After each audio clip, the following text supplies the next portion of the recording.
absadow live baan ku jiraa dadka waxaan rabaa Soomaaliyeed ee ku dhageysanayo Soomaalidu qabiil weeye ilaahayna qaxoodan qabiil shucuubana ka dhignay shucuub qabiilada ka dhignay waxaan ka rabaa qabiilkaaga inaad u sheegto shacabka Soomaaliyeed wax badan baa isqarqarisay sida qabiilku ku cunayeen والله هذا بعد وقصبت ملاهي قبيل كاي شيء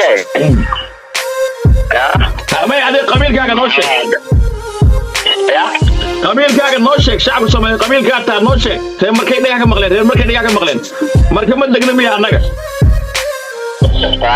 ka waa degana qasab waay walis barana laakiin waqtiga ma laakiin caadi waa insha Allah waa sheegi doonaa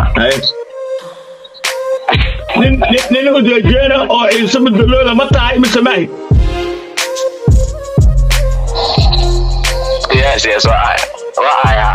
ما شاء الله انت صار لك